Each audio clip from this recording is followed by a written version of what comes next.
Alors bonjour à tous. Bonjour à tous. Voilà, on va essayer de. Je vais essayer de parler fort parce qu'il y a pas mal de bruit.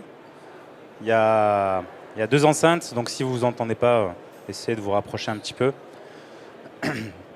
Alors je vous remercie d'être venu aujourd'hui donc pour cette conférence qui va détailler une nouvelle approche d'immunoessai en bioluminescence.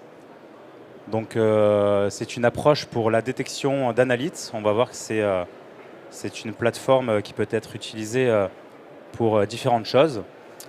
Alors je m'appelle Florian Mignot, je fais partie de l'équipe Promega France au niveau du support technique et puis je m'occupe également de la gamme analyse cellulaire. Alors ici on a l'agenda de la conférence. Dans un premier temps, on va situer donc ces nouveaux immunoessais bioluminescents par rapport aux techniques plus classiques d'immunoessais que sont les ELISA, les Western blots, des techniques je pense que vous utilisez tous ou que vous avez utilisées au laboratoire par le passé. Et donc du coup, une fois qu'on aura fait ce premier état des lieux, nous présenterons la plateforme LUMIT. Donc LUMIT, c'est le nom que nous avons donné pour nos immunoessais bioluminescents. C'est un petit peu plus court à dire qu'immunoessais bioluminescents, donc j'utiliserai ce terme. Et donc je vais vous illustrer l'utilisation de la plateforme LUMIT à travers trois applications. La première, la détection de cytokines. Ensuite, nous allons nous intéresser aux événements de phosphorylation cellulaire. Donc si vous vous intéressez aux kinases, cela sera utile. Et nous finirons ensuite par une application un petit peu particulière qui est la caractérisation des anticorps thérapeutiques avec un récepteur, le FcRn, le récepteur néonatal FC. Voilà, et puis si vous avez des questions, nous les traiterons à la fin de la conférence. Alors, histoire d'adapter un peu le timing et puis mon discours, je voudrais savoir parmi les gens qui sont présents aujourd'hui, ceux qui détectent à l'heure actuelle des cytokines, ceux qui sont intéressés par cette application-là, si vous pouvez lever la main. D'accord. Monsieur. La même chose, est-ce que parmi vous, certaines personnes s'intéressent à la phosphorylation de certaines cibles? D'accord, les mêmes personnes. Et puis pour finir, la caractérisation des anticorps thérapeutiques. D'accord, donc tout ce qui est anticorps monoclonaux notamment. Donc alors c'est vrai que là, c'est trois applications. C'est pas restrictif, c'est pas exclusif. On peut également utiliser cette plateforme pour d'autres thématiques. Alors rapidement, les immunoessais.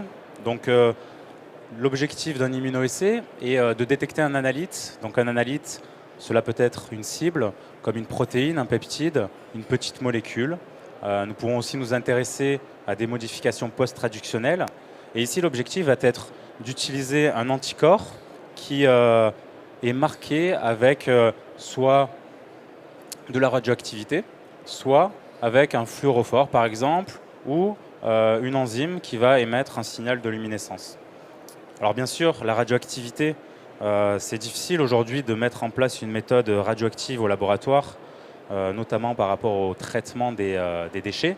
Donc nous allons plus particulièrement nous focaliser sur la détection utilisant des rayonnements non ionisants, comme l'absorbance, la fluorescence ou la luminescence.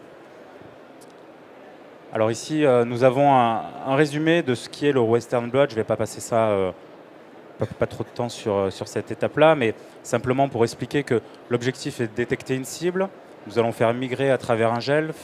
Nous allons faire un transfert avec une membrane de nitrocellulose pour pouvoir facilement manipuler le résultat de notre migration. Et puis nous allons détecter, en utilisant des anticorps, notre cible. Alors c'est une technologie qui est très classique, qui est utilisée dans les laboratoires depuis très longtemps, et on peut constater qu'il y a énormément d'étapes, énormément de lavage. Et donc on parle de techniques hétérogènes. Il faut faire parfois des litres et des litres de tampons. Ça prend également beaucoup de temps. Donc c'est vrai que c'est une méthode qui n'est pas très optimale en termes d'efficacité.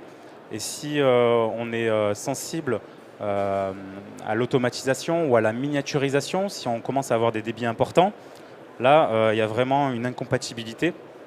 Donc, on va peut-être se tourner vers d'autres méthodes comme les ELISA, qui sont des tests très sensibles, spécifiques, qui utilisent également des anticorps, hein, et qui peuvent être proposés sous différentes formes, avec un anticorps primaire, l'ELISA direct, des anticorps primaires secondaires, l'ELISA indirect.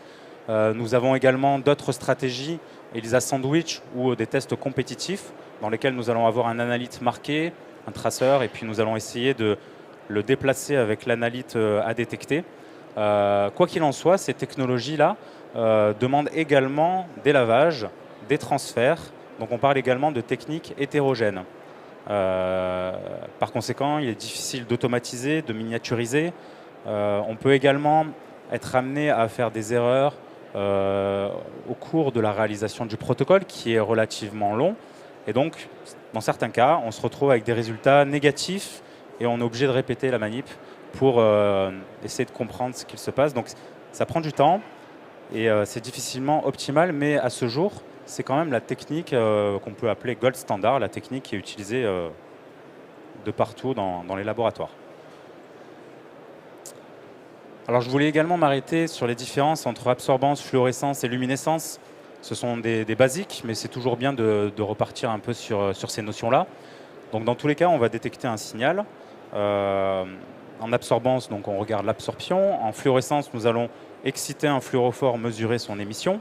Nous avons une technologie qui est un petit peu plus sensible, qui est un peu plus également performante, avec une gamme dynamique un peu plus large. Nous allons pouvoir travailler sur des échantillons faiblement à fortement concentrés. Et puis la luminescence, alors on détecte également de la lumière, mais nous n'avons pas de source extérieure de lumière. Il s'agit d'une enzyme qui va consommer un substrat et qui va produire un signal. Et donc par conséquent, nous avons simplement une émission. Alors c'est un point important, parce que si l'on regarde un petit peu plus précisément ce qu'il se passe en fluorescence, nous devons exciter pour recevoir un signal. Et pour que cela fonctionne, pour que le transfert d'énergie s'effectue, nous devons avoir une certaine proximité entre ces spectres. Et il y a forcément un chevauchement de la base de ces spectres.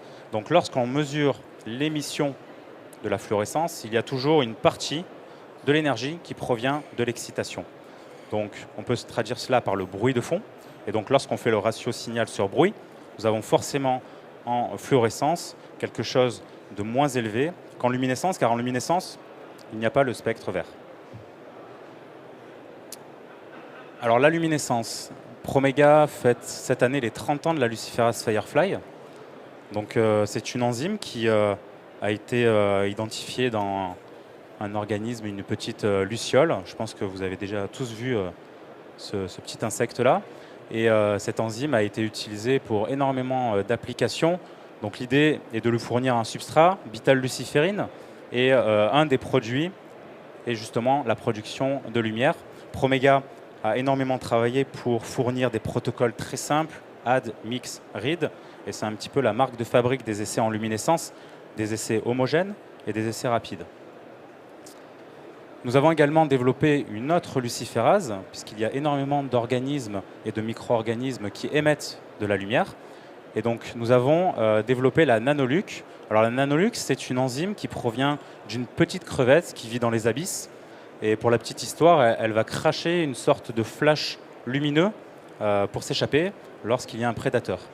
Donc, nous avons modifié et optimisé cette enzyme pour arriver à une conformation de 19 kilodalton, 61 par rapport à la Firefly, 34 la GFP. Donc, en type de reporter, nous avons une structure qui est vraiment petite et qui émet un signal 100 fois supérieur au signal de la luciférase Firefly. C'est ce qu'on voit sur le graphique de droite. Alors notre département de R&D est allé un petit peu plus loin et a développé un outil de complémentation. Alors, qu'est-ce que cela veut dire? On a pris cette enzyme de 19 kilodalton et puis on l'a scindée en deux parties. Une grosse sous-unité de 18 kilodalton, appelée large bit, et donc un peptide complémentaire de 11 acides aminés, appelé soit small bit si l'affinité pour la sous-unité complémentaire est faible, soit high bit si l'affinité est au contraire très forte. Cette interaction est réversible, donc ça c'est un point vraiment important. Et donc lorsque les deux sous-unités sont séparées, il n'y a pas de possibilité de génération de signal lumineux. Lorsqu'il y a complémentation, nous retrouvons une enzyme qui est tout à fait active, qui est appelée nanobit, et qui émet un signal de luminescence. Et donc, nous pouvons, avec cet outil-là, étudier les interactions entre les protéines ou faire du protéine reporter. Et donc, vous allez comprendre pourquoi je vous décris cette approche-là, parce que nous avons justement utilisé la complémentation fonctionnelle pour créer la plateforme Lumit. Donc, après cette introduction, nous pouvons voir ici la configuration d'un immunoessai bioluminescent. Donc, nous avons des anticorps, il s'agit d'un immunoessai, et nous avons couplé chimiquement les sous-unités de la luciférase nanobit sur chaque anticorps. Donc, un anticorps avec la sous-unité large bit, un anticorps avec la sous-unité small bit. Donc, l'interaction entre ces deux sous-unités étant très faible, même en présence de substrat, nous n'avons pas de signal. Ces anticorps sont spécifiques d'un analyte et détectent des épitopes différents du même analyte à détecter. Donc en présence de l'analyte, nous allons avoir un complexe qui va se former sur l'analyte et qui va forcer la complémentation de l'enzyme nanobit. Et donc en présence de substrat, à ce moment-là, nous allons obtenir un signal de luminescence. Ce signal sera proportionnel à la concentration en analyte. Donc plus la concentration en analyte sera forte, plus le signal sera important. Ici, nous avons quelques informations sur le protocole. Alors nous avons un essai qui est homogène. Il n'y a aucun transfert, aucun lavage. Nous allons ajouter directement notre paire d'anticorps couplés à notre échantillon. Cela peut être un échantillon de cellules, cela peut être un prélèvement de surnageant. Et après 60 minutes d'incubation, nous allons ajouter le substrat. 2 minutes d'incubation, détection de la luminescence. Pour détecter la luminescence, il faut utiliser un simple luminomètre. Donc c'est un appareil qui détecte la lumière dans le visible. On n'utilise pas de filtre. Il n'y a pas non plus de billes, pas de lavage, pas de transfert, ça je l'ai déjà dit. On ne doit pas non plus immobiliser le milieu, donc c'est un test qui se fait en solution. Nous avons également cherché à développer un essai qui soit adaptable à différents formats de plaques, 96 puits, 384 puits, avec toujours cette logique de miniaturisation et de compatibilité avec le screening à haut débit. Donc nous avons une technologie qui est tout à fait sensible puisqu'on nous utilisons finalement les mêmes anticorps que l'ELISA. Donc nous avons toujours une bonne gamme dynamique, donc nous avons des performances qui sont assez similaires à ce niveau-là. À la manière de l'ELISA, nous avons décliné plusieurs configurations pour cette plateforme d'immunoessai. Je viens de vous présenter la première, la plateforme avec une configuration directe où nous avons des anticorps primaires couplés aux sous-unités de la luciférase nanobit.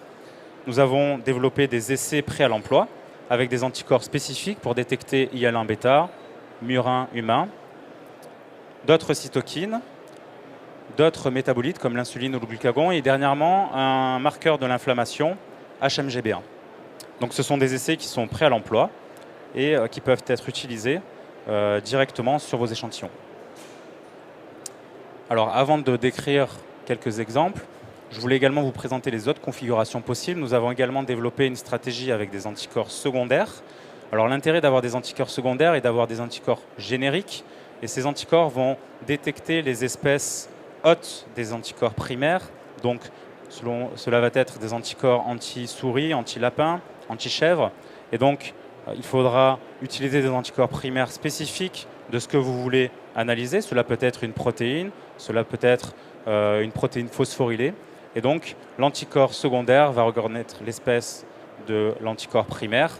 Et nous allons avoir comme ça un complexe avec 4 anticorps, une reconstitution de la nanobit. Enfin, nous avons également développé une stratégie par compétition, notamment pour étudier l'affinité de certains anticorps avec certains types de récepteurs. Cela peut être le FcRn pour la stabilité des anticorps. Cela peut être également des récepteurs de type Fc-gamma-R. Donc il y a énormément de récepteurs de ce type-là qui sont intéressants lorsqu'on étudie la réponse immunitaire. Nous y reviendrons un petit peu plus tard. Et puis pour finir, je ne sais pas si certains d'entre vous ont des approches pour le SARS-CoV-2, mais nous avons également développé des essais soit pour identifier la présence d'anticorps humains dirigés contre le SARS-CoV-2, soit un essai qui va s'intéresser à la relation entre deux protéines, RBD, qui vient de la protéine virale Spike, et HACE2, qui est une protéine humaine, notamment présente dans les poumons. Et nous savons qu'aujourd'hui, l'entrée du virus se fait notamment par cette protéine-là. Donc nous savons qu'il y a une interaction entre ces deux protéines-là, et l'idée sera de trouver des inhibiteurs, des modulateurs de cette interaction-là. Donc nous avons créé un système qui permet de screener comme cela des modulateurs de cette interaction pour finalement bloquer l'entrée du virus dans les cellules pulmonaires. Voilà, passons maintenant à la partie qui concerne les cytokines.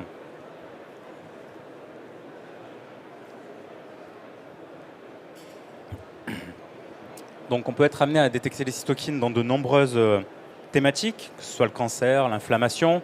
Elles sont vraiment présentes dans de nombreuses voies de signalisation et modulent la réponse. Alors, comment pouvons-nous coupler des anticorps avec nos sous-unités luciférases? Ici, vous avez le résumé des différentes opérations. Alors, je vous le montre, puisque si vous souhaitez créer votre propre immunoessai avec vos propres anticorps, nous pouvons également vous fournir tout le matériel et la procédure pour faire votre propre marquage. Et donc, vous pouvez développer comme cela votre propre immunoessai bioluminescent avec vos propres anticorps. Alors, comment on utilise les immunoessais avec la stratégie anticorps primaire? Nous allons utiliser un chloroalkane qui s'appelle Allotag, qui va fixer les résidus lysine sur les anticorps. Et grâce à ce chloroalkane, nous allons pouvoir fixer de manière covalente des sous-unités de la luciférase large bit, small bit. Donc une fois que nous avons marqué nos anticorps, nous allons avoir à chaque fois des combinaisons. L'anticorps 1 avec la sous-unité large bit, l'anticorps 1 avec la sous-unité small bit. On utilise deux anticorps, donc nous avons la même chose avec l'anticorps 2.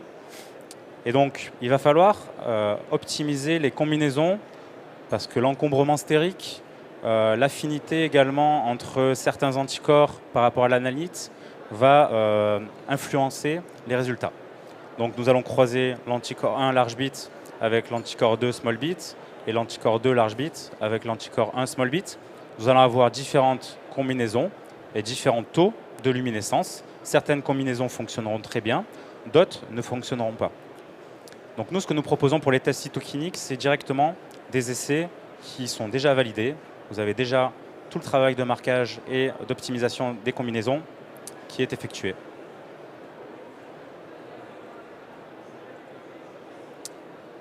Alors voici maintenant quelques données. Alors nous avons par exemple un essai qui s'intéresse à l'interféron gamma. Donc le protocole est simple, on utilise 80 microlitres d'échantillons. Alors ici nous avons des cellules plus le traitement. Nous ajoutons notre mix de deux anticorps primaires marqués, 20 microlitres. Et après une heure d'incubation, nous ajoutons 25 microlitres de substrat. Et le résultat est directement analysable en quelques minutes. L'idée est de fournir dans un premier temps une gamme standard d'interférons gamma. Et donc c'est ce que nous voyons ici dans ce graphique. Nous avons une relation linéaire entre la concentration en interférons gamma et le signal en luminescence, donc Relative Luminescence Unit, RLU. Donc c'est une unité arbitraire, mais nous constatons que plus le signal augmente, plus la concentration en interférons est importante. Nous avons également des standards pour d'autres cytokines, et donc chaque standard est présent dans chaque immunoessai de manière à vous permettre de pouvoir déduire une concentration lorsque vous mesurez des intensités de luminescence. Alors ici, nous avons une vraie expérience dans laquelle nous avons fait une co-culture de cellules T en présence de cellules RAGB, donc c'est la cellule cible. Et nous avons traité ces cellules avec un bispécifique, donc le Blincito.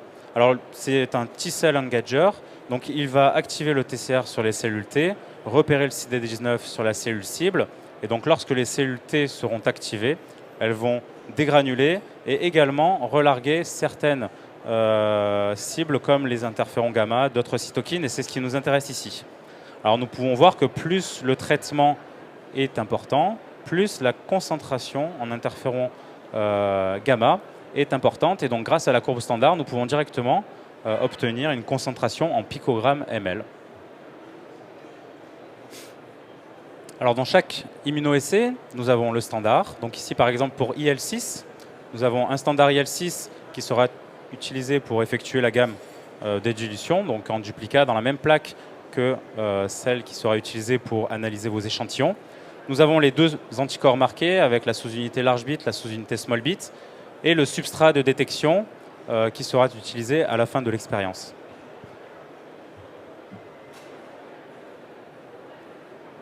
Alors bien sûr, on nous demande souvent comment vos immunoessais se comparent par rapport à l'ELISA, par rapport au Western blot. Donc ici, vous avez un début de réponse.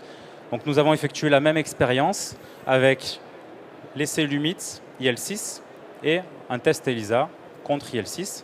Nous avons effectué 3 traitements qui vont induire la sécrétion d'IL6, un non traité. Et donc nous avons effectué 4 prélèvements à partir de surnageants à différents temps. 6 heures, 24 heures, 48 heures et 72 heures. Alors qu'est-ce que l'on peut dire? Déjà, la tendance est globalement assez similaire. Nous pouvons observer que l'échelle de concentration est identique. Alors ce qui va changer, ça va être la mise en route. Ici, il n'y a pas de lavage, il n'y a pas de transfert, donc forcément le protocole est beaucoup plus rapide. 70 minutes en comptant l'heure d'incubation, contrairement à l'ELISA, dans lequel nous avons dû à de nombreuses reprises faire des dilutions, des lavages, et donc forcément le temps de détection est beaucoup plus important.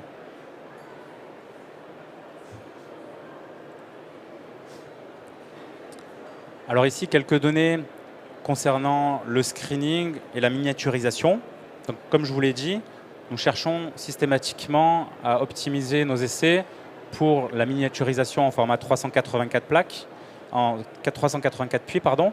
Donc nous avons ici des EC50 qui sont tout à fait similaires entre les deux formats de plaques utilisés. Et donc sur le graphique C, vous avez ici des données de screening à haut débit. Donc l'idée est d'obtenir un facteur qui s'appelle le Z'. Alors le facteur Z' va tenir compte de différents paramètres et c'est un indicateur pour la compatibilité d'une méthode par rapport au screening à haut débit.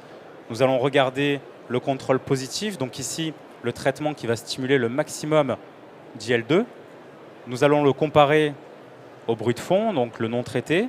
Nous allons faire un traitement intermédiaire pour vérifier également la bonne répétabilité de l'expérience, analyser les écarts types, le setup instrumental, énormément de paramètres. Et à la fin, nous avons un chiffre compris entre 0 et 1. L'idée est d'avoir quelque chose qui est situé entre 0,5 et 1 pour dire que la méthode est applicable à une technologie de haut débit, donc une plateforme robotique dans laquelle nous allons passer des dizaines et des dizaines de plaques. Alors voilà pour la première partie qui concernait la détection des cytokines. Donc comme vous l'avez compris, je vous ai montré quelques résultats, mais si une cytokine vous intéresse en particulier, nous pouvons vous fournir ces différents types de résultats, que ce soit les gammes standards, des expériences types ou des données haut débit. Alors maintenant, passons à la deuxième partie, la deuxième application que je voulais présenter ici, qui s'intéresse à la phosphorylation des protéines. Alors comme vous le savez, la phosphorylation des protéines est importante dans la signalisation cellulaire. Il y a énormément de voies de signalisation qui sont interconnectées et certaines kinases vont être un petit peu des points clés dans toutes ces interactions-là.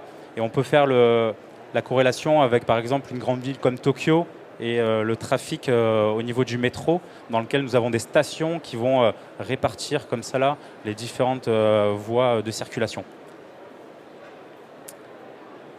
Alors ici, deux exemples que nous allons utiliser avec un peu plus tard quelques données. Donc le premier exemple, c'est la voie NF-kappa-B. Alors la voie NF-kappa-B est intéressante à analyser puisque lorsqu'on traite avec du TNF-alpha, nous savons que la protéine I-kappa-B-alpha devient phosphorylée et sa phosphorylation entraîne sa dégradation. En même temps, il y a translocation au niveau du noyau et transcription de différents gènes d'intérêt. Nous avons à peu près la même chose avec la voie JAK-STAT, sauf que nous avons un récepteur à la cytokine IL6 qui va se dimériser et nous avons différentes protéines dont STAT qui vont être phosphorylées Et à la fin, nous avons également de la signalisation au niveau du noyau. Ce que je veux vous dire par là, c'est que ces voies de signalisation impliquent à chaque fois des étapes de phosphorylation, d'où l'intérêt d'étudier la phosphorylation de certaines cibles, notamment IKB alpha, qui sera l'exemple utilisé ici. Alors, pour ce cas de figure, nous allons utiliser un essai qui est lithique. Nous allons partir d'un LISA.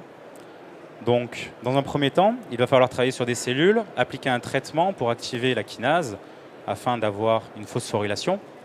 Une fois que votre traitement est effectué, nous allons ajouter un tampon de lyse et au bout de 20 minutes, nous allons pouvoir accéder à ces protéines phosphorylées ou non. Nous allons ensuite ajouter 4 anticorps. Ici, nous sommes dans la configuration indirecte. Nous avons 2 anticorps primaires, 2 anticorps secondaires. J'y reviendrai. Et après une période d'incubation de 1 heure à 1 heure et demie, en fonction du contexte cellulaire, nous allons ajouter le substrat de détection. Et là, encore une fois, nous allons mesurer la luminescence avec un simple luminomètre.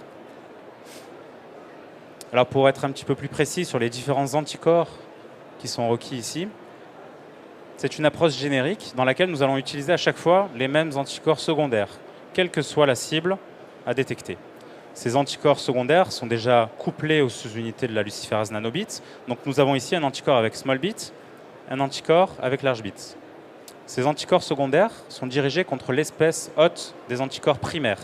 Donc nous avons un anti-rabbit, un anti-mouse. Il va falloir donc par conséquent choisir 2 anticorps primaires de 2 espèces différentes. C'est un point clé.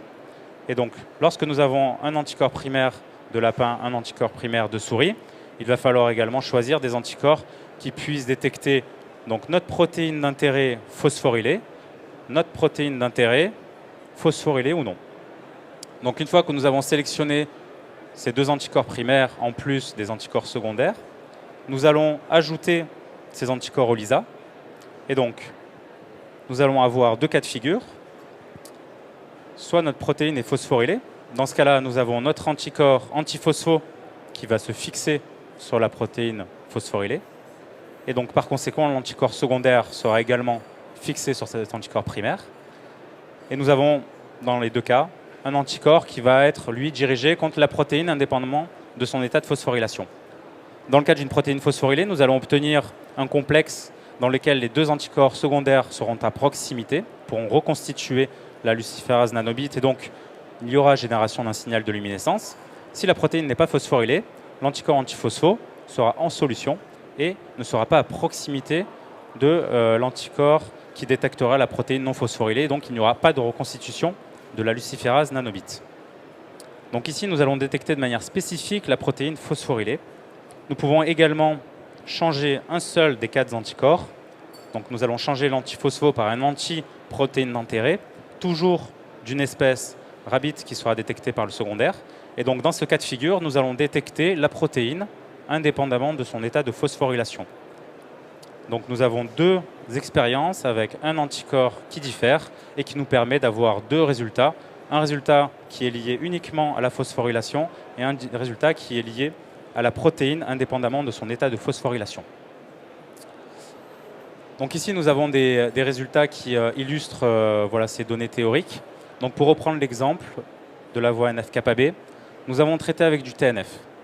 Après quelques minutes, nous allons faire des prélèvements de surnageants. Et donc, nous allons faire comme ça un time course pour regarder l'induction de la phosphorylation après ajout de TNF. Et donc, nous pouvons voir en rouge, ici, l'expérience qui va détecter la protéine phosphorylée. Nous avons une augmentation du niveau de luminescence, ce qui se traduit par une augmentation de la phosphorylation d'IKB alpha. Vous vous rappelez qu'une fois qu'IKB alpha est phosphorylé, il est amené vers le protéasome et dégradé. Et donc, nous avons une diminution du signal qui s'opère. Et donc cela est aussi visible sur la quantité d'IKB totale. Donc pour mieux focuser, regarder cet événement, indépendamment de la dégradation, nous pouvons utiliser un inhibiteur du protéasome, MG132.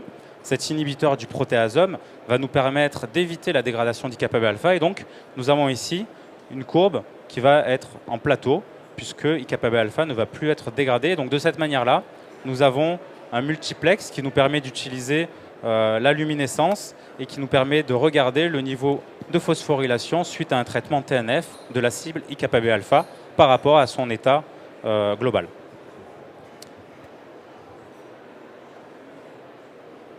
Alors pour aller un petit peu plus loin, nous avons réfléchi à une méthode de normalisation et nous utilisons pour cela un fluorophore, l'AFC, et plus précisément le GF-AFC. C'est un fluorophore qui est ajouté après le traitement 30 minutes avant l'étape de lyse. Ce fluorophore est capable de traverser la membrane et si la cellule est active, il va y avoir un clivage d'un petit peptide glycine phénylalanine et le fluorophore va pouvoir émettre un signal s'il est excité. Si la cellule n'est pas vivante, il n'y aura pas de clivage, il n'y aura pas de fluorescence. Donc nous allons ajouter ce fluorophore. Nous allons patienter 30 minutes, le temps que le clivage s'opère. Et puis après, nous allons effectuer le déroulé de l'expérience comme je l'ai expliqué. Lyse, incubation des 4 anticorps, ajout du substrat pour la révélation. À la fin de l'expérience, nous allons mesurer la luminescence qui sera relative à la détection de la protéine et également à la fluorescence qui sera un indicateur de la quantité de cellules vivantes au début de l'expérience. La fluorescence ici va perdurer tout le long de l'expérience. Donc une fois que vous ajoutez le tampon de lyse, vous arrêtez le mécanisme de clivage du GF, AFC, mais le signal de fluorescence, lui, demeure.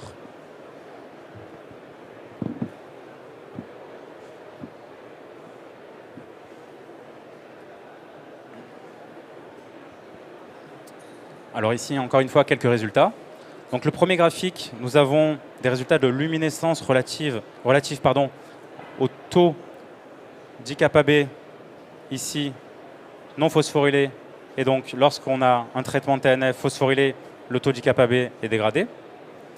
Ici, nous avons la fluorescence, donc relative à la quantité de cellules par puits. Alors ce qui a été fait ici, c'est que nous avons fait une gamme de densité cellulaire entre 28 000 et 56 000 cellules. Nous pouvons constater que plus nous utilisons de cellules, plus il y a d'IKB dans notre échantillon, ce qui est logique. Plus nous utilisons de cellules, plus il y a de fluorescence de l'AFC, ce qui est logique également. Lorsque nous divisons la luminescence par la fluorescence, nous pouvons normaliser les données indépendamment du nombre de cellules utilisées. Et donc ici, nous avons des ratios qui sont somme toute similaires et qui vont nous permettre de vérifier à la fois la non-toxicité des conditions expérimentales, puisque bon, vous pouvez être amené un jour ou l'autre à avoir un problème en culture cellulaire. Vous pouvez également avoir une toxicité directement liée à votre composé. Donc le système de normalisation pourra vous informer de cette cytotoxicité et donc vous pourrez pallier à des mauvaises interprétations liées à ce type de toxicité. Cela peut également limiter la variabilité au niveau de la réalisation expérimentale et donc on améliore comme cela la reproductibilité des tests.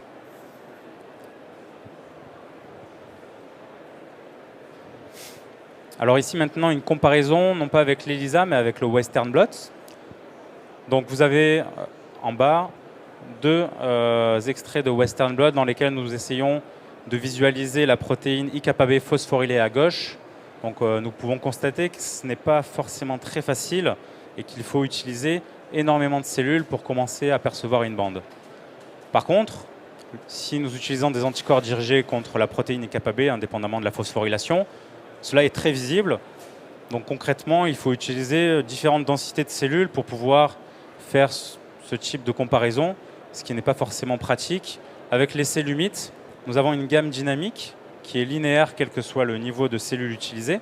Et donc c'est plus pratique, on va à chaque fois utiliser le même nombre de cellules pour détecter la protéine phosphorylée ou non. Donc la gamme dynamique de la technologie Lumit est quand même bien pratique.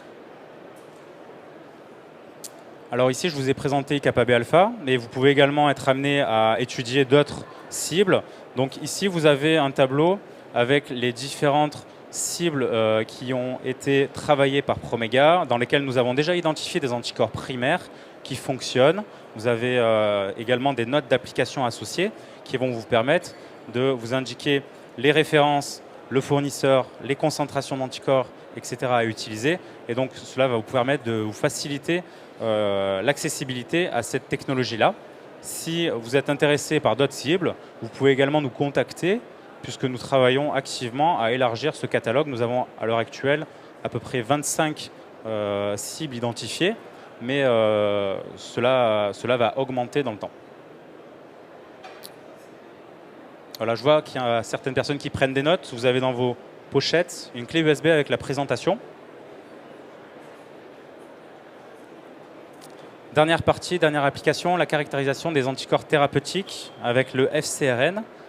Alors je sais qu'il y en a très peu qui font ce type d'application, mais vous allez voir, c'est intéressant. Alors FcRn, qu'est-ce que ça veut dire? Ça veut dire récepteur néonatal FC.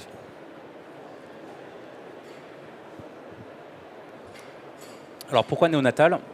Parce qu'en fait c'est un récepteur à l'origine qui a été identifié chez la femme enceinte, qui va participer à l'élaboration du système immunitaire chez le fœtus en transférant ses propres anticorps. Et donc cela fonctionne avec le récepteur FcRn qui va lier toute molécule, donc ça peut être un anticorps, qui possède un FC, un fragment FC. Et donc cette liaison se fait à pH acide, dans des vésicules de type endosome.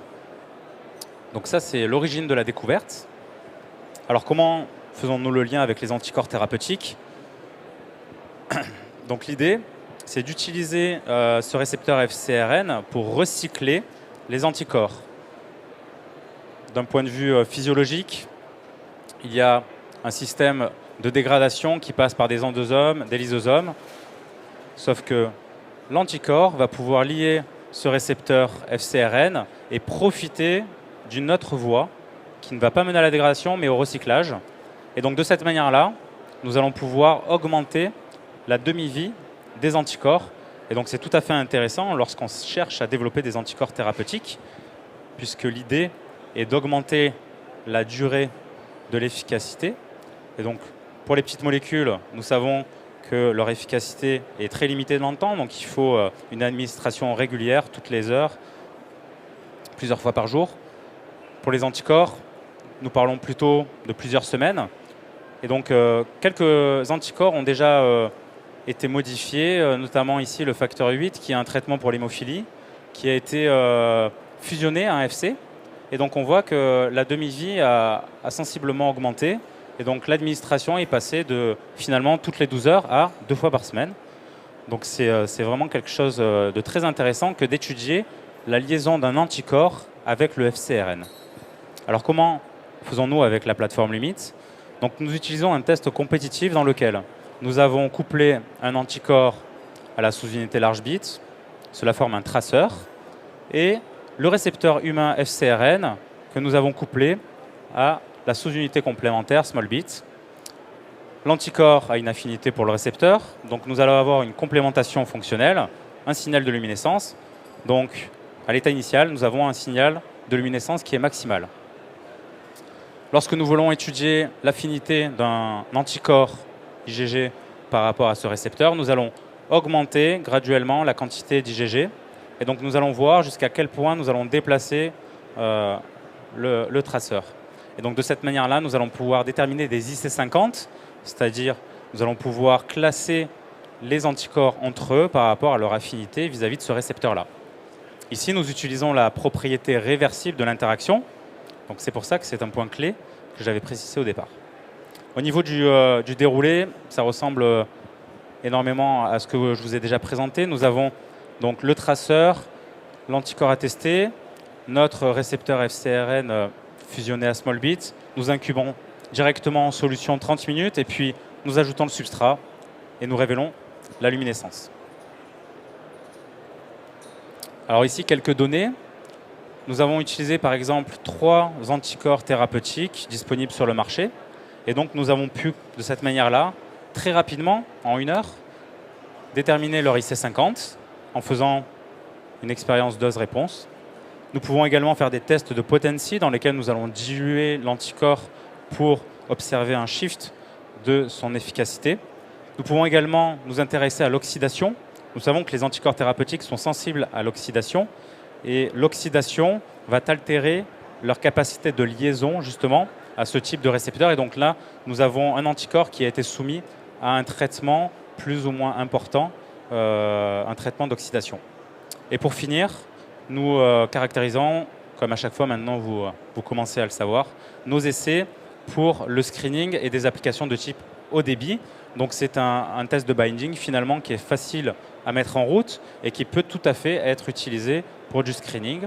Nous avons à ce jour le FcRn et 5 récepteurs Fc gamma R, R1, R2, R2A, R2B, R3, R2A, R3A et R3B. Voilà, donc j'en ai fini pour cette présentation. Ici, vous avez un résumé finalement. Donc cette plateforme d'immunoessai peut être utilisée pour marquer vos propres anticorps. Nous avons développé tout un panel d'essais prêts à l'emploi. Vous avez également des tests diagnostiques pour le SARS-CoV-2. Et puis, je finirai par l'Elite Access, qui est une offre de développement à façon. Promega est capable de vous proposer un développement d'immunoessai à façon pour la cible de votre choix. Donc, n'hésitez pas à nous contacter si vous avez des demandes particulières à ce niveau-là. Voilà, je vous remercie. J'espère que je n'ai pas été trop long. Et puis, si vous avez des questions, c'est le moment de les poser.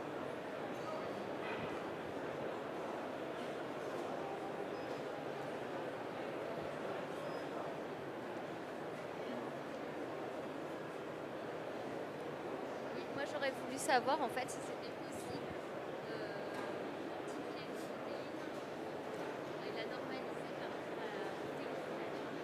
A priori, on n'a pas de signal de luminescence pour la protéine phosphorylée. La seule manière de normaliser que vous avez proposée, c'était la luminescence avec un marqueur de luminescence. Quantifier une protéine totale par rapport à une protéine La protéine phosphorylée, D'accord. par rapport à AKT. Voilà. Alors la question concernait la normalisation lorsqu'on étudie la phosphorylation. Alors c'est vrai que c'est une normalisation, comme vous l'avez compris, par rapport au nombre de cellules utilisées. Nous ne pouvons pas comparer directement la quantité de protéines phosphorylées par rapport à la quantité de protéines totales. Faire un ratio l'un sur l'autre ne fonctionne pas. Vous pouvez observer des tendances, mais pour cela, il faudra utiliser d'autres approches.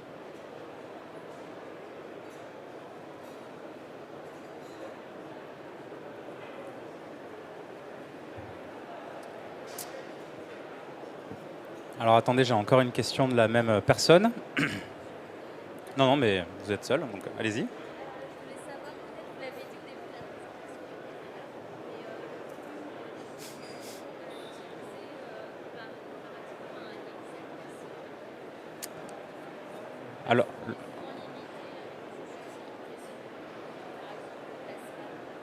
Alors la question concerne le volume d'échantillons. Alors le volume d'échantillons par rapport à l'ELISA. Alors lorsqu'on fait la détection de cytokines, on part de 50 microlitres de surnagent de culture cellulaire. Si on part directement de cellules, 80 microlitres. D'accord ? Lorsque l'on effectue des tests, par exemple, avec des protéines phosphorylées ou non, on est à peu près dans les mêmes ordres de grandeur, c'est-à-dire 80 microlitres de cellules. Donc on est voilà, sur ce type de volume. Pour le plasma ? Alors oui, nos essais sont compatibles effectivement avec des échantillons de plasma. Cependant, il faut faire attention aux quantités de sérum. Donc il ne faut pas avoir trop de sérum, c'est un petit peu le problème je pense avec beaucoup d'essais. Sans, vous allez être confronté à une problématique de diffusion de signal, puisque la luminescence ne diffuse que très peu à travers un échantillon coloré comme le sang. Donc cela fonctionne bien sur les prélèvements de culture. Voilà, sur le plasma, oui. Oui, sur le plasma, oui.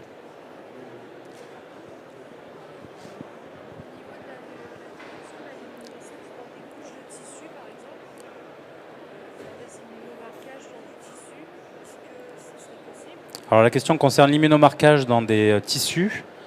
Donc la technologie est vraiment développée pour travailler sur des cellules en culture, initialement. Alors c'est vrai qu'il y a certaines personnes qui font des analyses de luminescence dans des tissus, mais on est confronté également à des soucis de diffusion de la luminescence, il faut également utiliser des appareils spécifiques. Là, tous les essais que je vous ai présentés ce matin requièrent l'utilisation d'un lecteur de plaques, un luminomètre. Donc on n'est pas exactement sur le même type d'approche et c'est pas une solution adaptée pour travailler directement sur tissu. Voilà.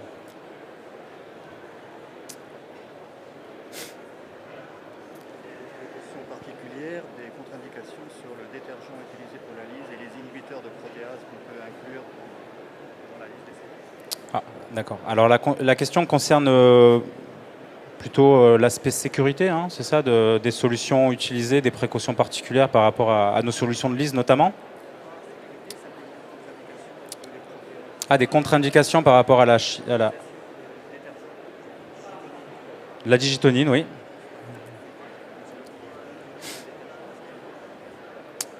Oui, alors ça c'est une bonne question. Donc c'est vrai que lorsqu'on utilise des essais cellulaires pour la phosphorylation, on est sur des essais lithiques. Alors on a essayé plusieurs détergents. La digitonine va permettre la reconstitution de la nanobite. Si on utilise d'autres détergents peut-être plus stringents, un peu plus agressifs, on va perturber la reconstitution enzymatique. On peut également perturber la fixation des anticorps sur l'analyte à détecter. Donc il faut vraiment rester sur ce tampon digitonine parce qu'on risque justement de perturber finalement la complémentation et on n'aura plus de signal dans tous les cas. Donc la digitonine, c'est vraiment ce qu'on conseille. Je sais que la R&D a travaillé sur une dizaine de détergents avant de trouver la bonne solution, la bonne concentration, etc.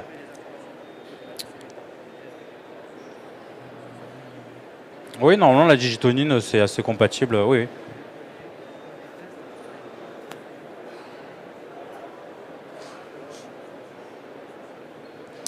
Alors, le phénol red, c'est ça?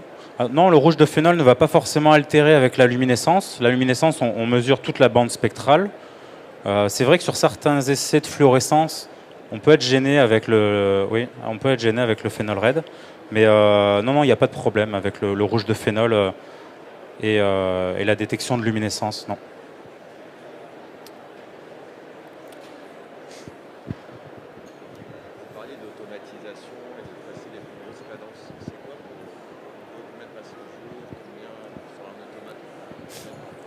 Alors la question concerne l'automatisation, donc et le débit finalement, le débit. Alors nous on parle d'automatisation en format 96 puis ou 384. Donc en fonction de l'équipement que vous pouvez obtenir, vous avez des robots qui sont capables de manipuler les plaques 96, 384 de manière autonome. Donc après vous avez des protocoles qui sont grosso modo de 1 heure ou 2. Donc après, il faut multiplier le nombre de puits par votre capacité de travail. Mais après, vous avez également des automates luminomètres qui disposent de stackers dans lesquels les plaques vont être distribuées automatiquement. Donc si on veut vraiment automatiser au plus haut point, il y a des solutions qui existent avec des représentants ici sur le forum. Ah oui, c'est tout à fait compatible avec la technologie. Quand on regarde l'automatisation, les principaux problèmes qu'on peut avoir, c'est les étapes de transfert, les étapes de lavage. C'est ça qui prend du temps, c'est ça qui complexifie finalement le processus. Là, on est sur des protocoles où on va simplement ajouter dans des puits des anticorps, ensuite un substrat. Donc c'est relativement simple et ça ne pose aucun souci à automatiser. Ensuite, ça va plus être le format. Est-ce que vous voulez travailler en 384 puits, en 96? Parce que là, déjà, il y a un rapport de 4. Et puis, la cadence, mais on peut tout à fait faire plusieurs milliers d'échantillons par jour avec ce type de technologie à partir du moment où on a l'équipement en face qui répond. Mais oui, notamment, toutes les études de screening d'activité kinase, c'est souvent des structures qui font des screenings de banques de plusieurs dizaines de milliers de molécules. Et donc, bon, voilà, ça se fait. Il faut être adapté à ce type de débit parce qu'on sait très bien qu'ils vont aller screener un modulateur d'une activité kinase en particulier, par exemple, et donc du coup passer 10 000 molécules d'un coup. Donc le fait de pouvoir miniaturiser ça sur des petits volumes diminue le prix et augmente la cadence finalement. Pour les essais SARS-CoV-2, J'ai vu des essais plutôt en 96 puits. Il faudrait que je regarde si en 384 ça a été effectué, notamment pour des campagnes de détection de l'immunité collective, pour détecter la présence d'anticorps dans le sérum de patients, par exemple. Mais oui, il n'y a pas de limite à première vue par rapport à l'automatisation.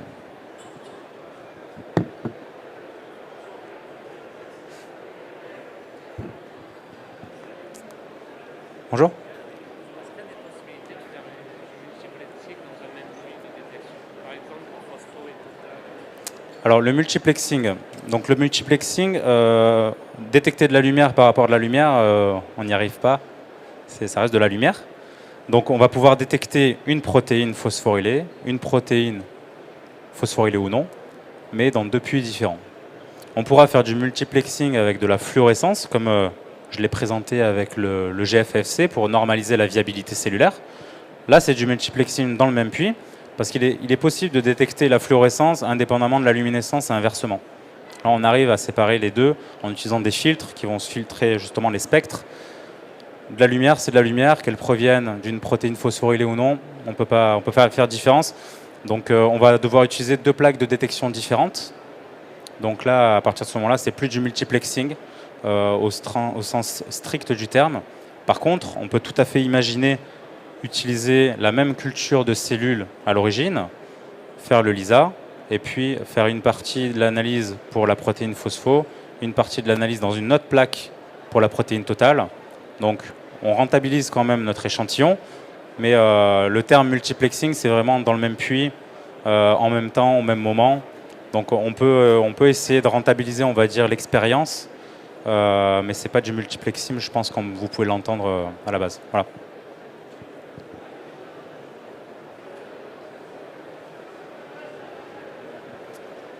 Bon, bah, écoutez, je vous remercie. Si vous avez d'autres questions que vous préférez échanger, nous avons le stand Promega tout droit et un petit peu sur la gauche. Vous verrez, il y a des lucioles un petit peu en l'air. Je vous remercie de votre présence et puis je vous souhaite un bon salon.